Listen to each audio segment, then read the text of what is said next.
Shalom, Bapak, Ibu, dan saudara-saudari terkasih dalam Kristus. Sungguh luar biasa. Kita bisa berkumpul kembali. Saya sangat bersyukur dan bersemangat. Karena hari ini, kita akan memulai sebuah perjalanan baru. Kita akan sama-sama mendalami materi pembelajaran dengan tema yang baru. Ini adalah kesempatan istimewa bagi kita semua untuk bertumbuh. Tidak hanya dalam pengetahuan, tetapi juga dalam iman kita kepada Tuhan Yesus. Mari kita buka hati dan pikiran kita. Izinkan Roh Kudus menuntun dan menerangi setiap langkah kita dalam pembelajaran ini. Saya percaya, melalui tema yang baru ini, Tuhan telah menyiapkan berkat dan hikmat yang luar biasa bagi kita. Mari kita awali dengan doa, memohon penyertaan-Nya, agar apa yang kita pelajari dapat menjadi berkat dan memuliakan nama-Nya. Tuhan Yesus memberkati kita semua. Terima kasih telah bergabung.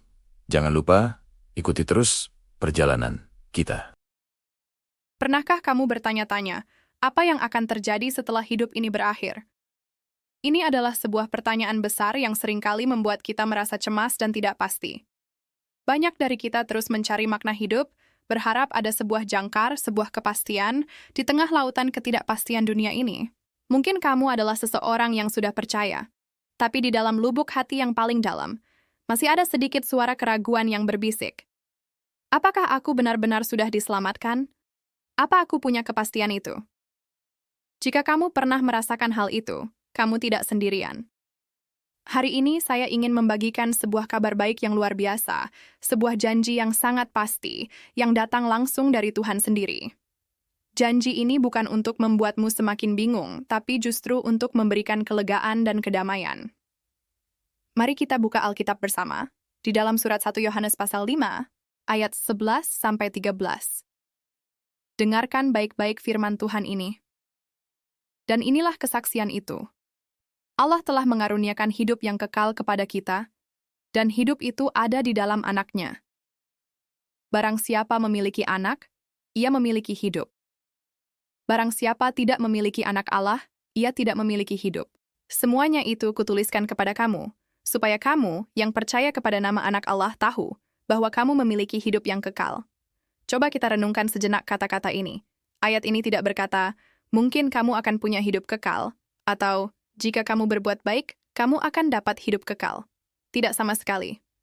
Ayat ini berbicara dalam bentuk waktu sekarang. Allah telah mengaruniakan. Ini adalah sebuah fakta yang sudah terjadi.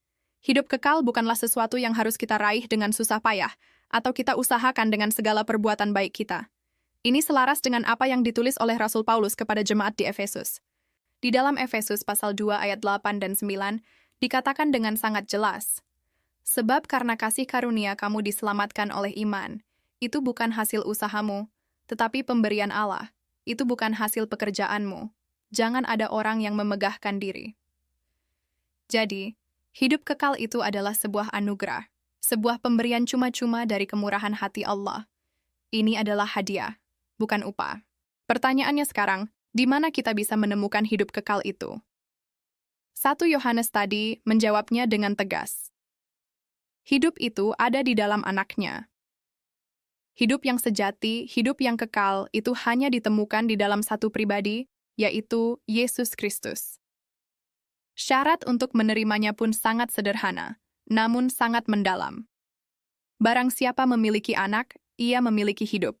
Apa artinya memiliki anak? Ini berarti percaya, menerima, dan menyerahkan hidup kita sepenuhnya kepada Yesus Kristus sebagai Tuhan dan Juru Selamat pribadi kita. Jika kamu telah membuka hatimu dan menerima Yesus, maka firman Tuhan berkata, kamu memiliki hidup kekal. Bukan, nanti akan memiliki, atau semoga memiliki, tapi kamu memiliki hidup itu, saat ini juga, di sini dan sekarang.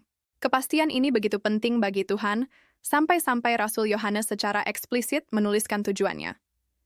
Di ayat 13, ia berkata, semuanya itu kutuliskan kepada kamu, supaya kamu, yang percaya kepada nama anak Allah, tahu. Perhatikan kata tahu. Tuhan tidak ingin anak-anaknya hidup dalam keraguan, ketakutan, atau ketidakpastian mengenai keselamatan mereka. Dia ingin kita memiliki pengetahuan yang pasti, sebuah jaminan yang kokoh, sebuah kedamaian yang melampaui segala akal, bahwa kita adalah miliknya, dan kita sudah memiliki hidup yang kekal. Ini bukan kesaksian dari manusia, ini adalah kesaksian dari Allah sendiri. Jadi hari ini mari kita sejenak memeriksa hati kita masing-masing. Apakah kamu sudah benar-benar menerima Yesus Kristus sebagai Tuhan dan Juru Selamatmu secara pribadi? Jika jawabanmu adalah ya, maka peganglah janji ini erat-erat. Kamu tidak perlu lagi hidup dalam keraguan. Kamu tidak perlu lagi merasa cemas tentang masa depan setelah kehidupan ini. Temukanlah kelegaan dan kedamaian sejati dalam kepastian yang Allah berikan. Keselamatanmu aman, bukan karena kekuatanmu, tapi karena anugerahnya di dalam Kristus. Kamu memiliki hidup yang kekal. Inilah kebenaran yang memerdekakan. Terima kasih sudah menonton video ini sampai selesai. Jika firman Tuhan hari ini memberkati dan menguatkanmu, jangan lupa untuk membagikannya kepada teman, keluarga, atau siapapun yang mungkin juga sedang bergumul dengan keraguan dan membutuhkan kepastian ini. Mari kita sebarkan kabar baik ini bersama-sama. Sampai jumpa di video berikutnya. Tuhan Yesus memberkati.